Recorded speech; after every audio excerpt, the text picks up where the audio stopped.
غزہ کو بالکل نیست و نابود کر دیں گے اور اس کو ایک یہودی شہر بنا دیں گے۔ اسرائیلی منسٹر کا انتباہ۔ غزہ کے اندر قحط اور بھوک سے بڑھتی ہوئی اموات ہیں۔ کیا اب مغربی کنارہ بھی اسرائیل کے اندر مکمل طور پر ضم ہونے والا ہے؟ اردن اور مصر کے اندر غزہ کے حق میں آواز بلند کرنے پہ بڑھتی ہوئی پابندیاں۔ السلام علیکم، میں ہوں آپ کا میزبان وقار احمد اور میں آپ کو خوش آمد کہتا ہوں اپنے پوڈ کاسٹ آج کی مغربی دہشت گردی میں۔ آج کی جو پہلی سرخی میں آپ کے سامنے پیش کرنا چاہوں گا اس کا تعلق غزہ سے، کہ آج فجر سے لے کے اب تک کچھ 25 شہادتیں ہو چکی ہیں غزہ کے اندر، ان حملوں کے نتیجے میں جو کہ اسرائیلی فوج وہاں پہ کر رہی ہے مسلسل طور پر۔ اگر ہم بھوک سے اور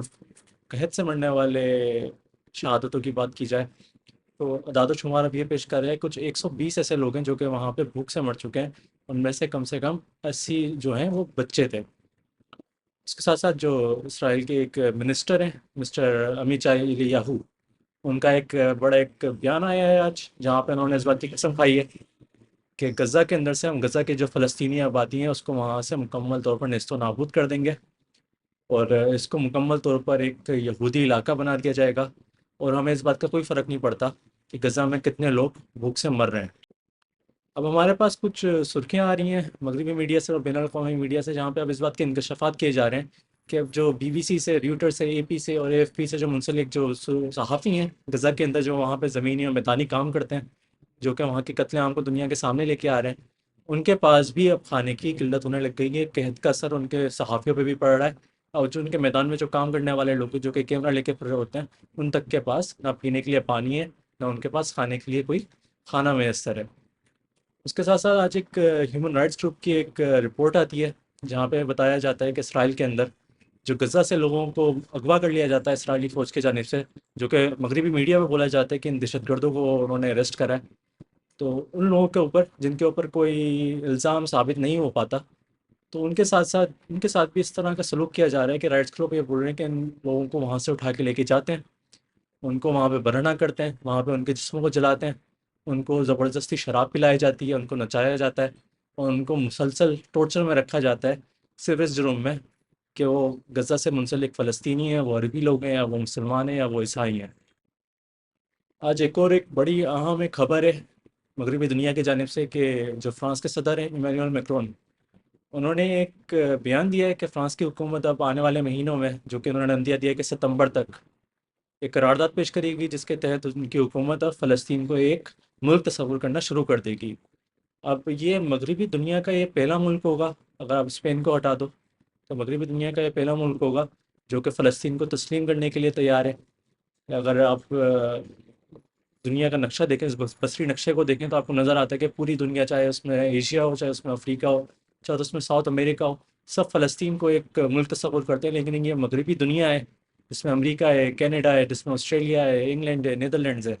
یہ سب ان میں سے کوئی بھی فلسطین کے ایک ملک ہونے کو تصور نہیں کرتا۔ تو ایک یہ بڑا ایک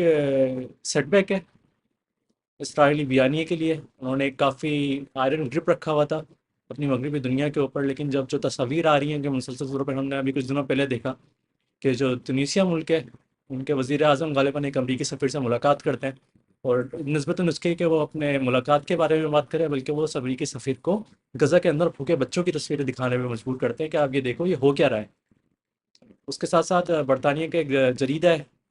رائٹ ونگ ایک کنزرویٹو جریدہ ہے، ایک بڑا ایک انہوں نے ایک حیران کر دینے والے انہوں نے ایک فرنٹ پیج سے اپنا پوسٹ لے کر آئے، جہاں پہ انہوں نے بولا کہ خدا کا واسطہ ہے کہ اب غزہ کے بچوں کو بھوک سے مارنا بند کرو۔ لفظاً یہ وکٹس جو گر رہی ہیں اب اسرائیل کی بین الاقوامی دنیا میں، اس کے نتیجے میں اسرائیل نے کچھ عرصے پہلے ایک دھمکی دی تھی کہ اگر فرانس نے یا برطانیہ نے یہ حماقت کری کہ وہ فلسطینی کو ایک ملک تصور کر لیں، ایک الگ ملک تصور کرنا شروع کر دیں، تو اس کے نتیجے میں ہم مغربی کنارے کو اسرائیل کی زمین کے اندر مکمل طور پر ضم کر دیں گے۔ اس کے نتیجے میں جو اسرائیل کی مجلس شورا ہے، دا کنیسٹ، ان کا ابھی ایک سیشن گزرا ہے، جہاں پہ ان کے 120 میں سے 71 ان کے جو پارلیمنٹیرینس ہیں، انہوں نے اس بات کا حامی بھری ہے کہ ہم مغربی کنارے کو اپنے زمین کے اندر ضم کر لیں، یعنی کہ اینیکس کر لیں۔ تو جہاں پہ مغربی دنیا اب اسرائیل کی جانب سے کنارہ لے رہی ہے، فرانس ایک کنارہ لینے کی کوشش کر رہا ہے، اس کے ساتھ ساتھ جو اسرائیل نے اپنی دھمکی دی تھی کہ ہم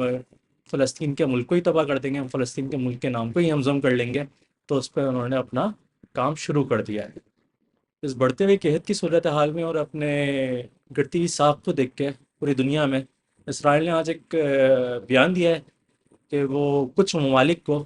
غزہ کے اوپر سے اپنے ہوائی جہازوں کے تحت کھانا گرانے کی اجازت دے دے گا۔ تو اب اندیہ یہ دیا جا رہا ہے کہ اردن ایک ایسا ملک ہوگا جس کو اجازت ہوگی کہ وہ غزہ کے اوپر اپنے کھانے کے جو امدادی سامان ہے وہ بذریعہ جہاز گرا سکے۔ لیکن یاد رکھا جائے کہ جو فلسطین کے لوگ ہیں جو آج کل روتے ہیں، وہ اس بات کو بول کے روتے ہیں کہ ہمارے لیے جنت زیادہ قریب ہے نسبت کہ ہمارے آس پاس کے جو دو مسلم ممالک ہیں، ان میں اردن شامل ہے اور اس میں مصر شامل ہے۔ یہ دونوں ہمارے جو مسلمان برادرانہ ملک ہیں، یہ ہمارے اتنے قریب نہیں ہیں جتنا کہ ہمارے لیے جنت قریب ہے۔ تو اردن کے اندر ایک بڑا ایک پروٹیسٹ چل رہا تھا، وہاں پہ ایک دھرنا جاری تھا فلسطینی لوگوں کا فلسطین کے حق میں۔ تو وہاں کی اردن کی پولیس نے اس کو زبردستی روک لیا، بالکل اسی طریقے سے، اسی تسلسل میں جس طرح سے جرمنی میں روکا جاتا ہے، جس طرح سے مغربی دنیا میں فلسطین کے حق میں آواز اٹھانے سے لوگوں کو روکا جاتا ہے، اسی طرح سے مسلمان ممالکوں میں بھی اس طرح سے عمل جاری ہے۔ اردن نے روکا، اس کے ساتھ ساتھ ایک اور سرخی آتی ہے جہاں پہ ہم دیکھ سکتے ہیں جو مصر ہے، مصر کے اندر بھی اس طرح سے ایک سٹیٹمنٹ آیا غزہ سے سولیڈیریٹی کا، اور وہاں پہ ان کی حکومت کے پریشر کے بعد اس کو ختم کر دیا گیا، اس کو چھپا دیا گیا کہ کہیں اسرائیل اور مغربی دنیا ہم سے ناراض نہ ہو جائے۔ جہاں پہ مغربی دنیا کے کچھ چند مخصوص حصے اب اسرائیل سے کنارہ کشی کرنے کی کوشش کر رہے ہیں، اس کے ساتھ ساتھ ہمارے پاس ایک سرخی آتی ہے کہ انڈیا اور اسرائیل، ان کے درمیان ایک بڑی میٹنگ ہوئی ہے نیو دہلی میں۔ وہاں پہ انہوں نے اس بات کا ایک معاہدہ کرا ہے کہ اپنے بیچ میں جو ان کی عسکری جو سپورٹ ایک دوسرے کے لیے، اس کو ہم منظم کریں گے۔ ابھی ہم نے دیکھا تھا کہ مئی میں جو پاکستان اور انڈیا کی جو جنگ شروعات ہونے والی تھی، اس کا اندیہ دیا جا رہا تھا، تو مسلسل اسرائیل کی جانب سے جنگی جہاز بھیجے جا رہے تھے، کارگو کے جہاز بھیجے جا رہے تھے تاکہ انڈیا کو عسکری ساز و سامان کی کوئی کمی نہ پڑے۔ تو اسی حالت میں ہم دیکھ سکتے ہیں کہ جہاں مسلمان ملک غزہ سے دور ہونے کی کوشش کر رہے ہیں، وہیں پہ ہمیں نظر آ رہا ہے کہ اسرائیل اور انڈیا اب اور قریب ہوتے ہوئے آ رہے ہیں۔ اب جو آخری سرخی میں آپ کے سامنے پیش کرنا چاہوں گا، اس کا تعلق اب روس اور یوکرین کی جنگ سے، کہ آج کل غالباً یوکرین کے جو مشرقی علاقے ہیں، ان کے ایک بڑے شہر خارکیو میں ایک بڑا حملہ ہوتا ہے روس کی جانب سے، جس کے نتیجے میں وہاں کے دو جو لوگ ہیں بتائے جا رہے ہیں کہ وہ مارے گئے ہیں، جبکہ 33 ایسے جو بتائے جا رہے ہیں جو کہ زخمی ہو گئے ہیں۔ اب اگر ہم اس کانفلکٹ کو فالو کرتے ہوئے ہیں تو ہمیں نظر آئے گا کہ یہ جو روس اور یوکرین کی جنگ ہے، جس طرح کے غزہ اور فلسطین کے اندر جو معاملات ہیں، یہ روس اور یوکرین کی جنگ بھی کسی طرح تھمنے کا نام نہیں لے رہی۔ ابھی کچھ مہینوں پہلے تک وہاں پہ جنگ بندی کی کچھ باتیں کی جا رہی تھیں کہ ترکی کے دارالحکومت میں ہم میٹنگز کریں گے، وہ یوکرین کی حکومت کی جانب سے توڑ دی گئی تھیں۔ ابھی کچھ دنوں پہلے ٹرمپ کی ایڈمنسٹریشن سے یہ عندیہ آیا کہ ہم واپس سے یوکرین کو ساز و سامان، عسکری ہتھیار، سب کچھ اب بحال کر رہے ہیں، یوکرین کو پیسے دینا ہم بحال کر رہے ہیں۔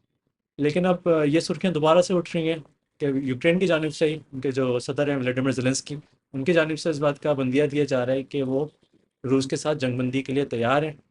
وہ چاہتے ہیں کہ استانبول میں ایک اور میٹنگ ہو، وہاں پہ ٹرمپ بھی آئے، وہاں پہ زیلنسکی خود ہوں، وہاں پہ پیوٹن بھی آئے، وہاں پہ اردوگن بھی آئے۔